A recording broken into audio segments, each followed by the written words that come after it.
Honeymoon ಎನ್ನುವುದು ಪ್ರತಿಯೊಬ್ಬ ನವದಂಪತಿಗಳ ಜೀವನದ ಅತ್ಯಂತ ಸುಂದರ ಮತ್ತು ಏಕಾಂತದ ಕ್ಷಣ. ಆದರೆ ಉತ್ತರ ಪ್ರದೇಶದ ಮೀರತ್ನಲ್ಲಿ ನಡೆದ ವಿಚಿತ್ರ ಘಟನೆಯೊಂದರಲ್ಲಿ ಹನಿಮೂನ್ ಪ್ರವಾಸಕ್ಕೆ ಪತಿಯ ಇಡೀ ಕುಟುಂಬವೇ ಜೊತೆಯಾಗಿ ಬಂದಿದ್ರಿಂದ ಬೇಸತ್ತ ನವವಧು ಒಬ್ಬಳು ನೇರವಾಗಿ ವಿಚ್ಛೇದನಕ್ಕೆ ಅರ್ಜಿ ಸಲ್ಲಿಸಿ ಸದ್ದು ಮಾಡಿದ್ದಾಳೆ.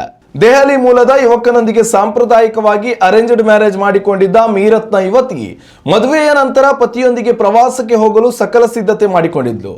ಹೊಸ ಜೀವನದ ಸುಂದರ ಕನಸುಗಳೊಂದಿಗೆ ವಿಮಾನ ನಿಲ್ದಾಣಕ್ಕೆ ಬಂದಿಳಿದ ವಧುಗೆ ಅಲ್ಲಿ ಕಾದಿದ್ದು ಮಾತ್ರ ದೊಡ್ಡ ಶಾಕ್. ಏಕೆಂದ್ರೆ ಅಲ್ಲಿ ಕೇವಲ ಪತಿ ಮಾತ್ರ ಇರಲಿಲ್ಲ, ಬದಲಿಗೆ ಆತನ ತಂದೆ ತಾಯಿ, ಅಕ್ಕ ತಂಗಿಯರು ಸೇರಿದಂತೆ ಇಡೀ ಸಂಸಾರವೇ ಲಗೇಜ್ ಸಮೇತ ಪ್ರತ್ಯಕ್ಷವಾಗಿತ್ತು. ತನ್ನ ಹನಿಮೂನ್ ಪ್ರವಾಸವು ಫ್ಯಾಮಿಲಿ ಟ್ರಿಪ್ ಬದಲಾಗಿದ್ದಕ್ಕೆ ವಧು ಸ್ಥಳದಲ್ಲೇ ತೀವ್ರ ಆಕ್ಷೇಪ ವ್ಯಕ್ತಪಡಿಸಿದ್ದಾಳೆ. ಆದರೆ ಪತಿ ಮತ್ತು ಅತ್ತೆ ಮಾವಂದಿರು ಆಕೆಯ ಬೇಸರವನ್ನ ಗಂಭೀರವಾಗಿ ಪರಿಗಣಿಸದೆ ನಿರ್ಲಕ್ಷ್ಯ ಮಾಡಿದ್ದಾರೆ.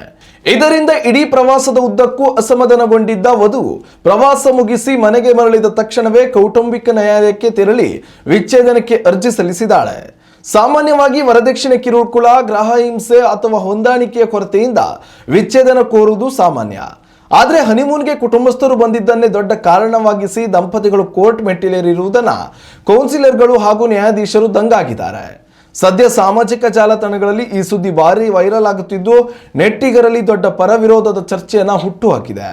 ಕೆಲವರು ವಧುವಿನ ಖಾಸಗಿತನದ ನಿರ್ಧಾರವನ್ನು ಬೆಂಬಲಿಸಿದ್ರೆ, ಇನ್ನು ಕೆಲವರು ಸಣ್ಣ ವಿಷಯಕ್ಕೆ ಸಂಸಾರ ಮುರಿಯುವುದು ಸರಿಯಲ್ಲ ಎಂದಿದ್ದಾರೆ.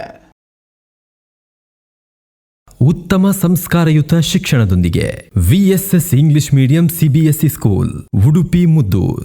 ನರ್ಸರಿಯಿಂದ 10ನೇ ತರಗತಿವರೆಗೆ ಶಿಕ್ಷಣದ ಜೊತೆಗೆ 5ರಿಂದ 10ನೇ ತರಗತಿವರೆಗಿನ ವಿದ್ಯಾರ್ಥಿನಿಯರಿಗೆ ಉತ್ತಮ ಹಾಸ್ಟೆಲ್ ಸೌಲಭ್ಯವೂ ಇದೆ.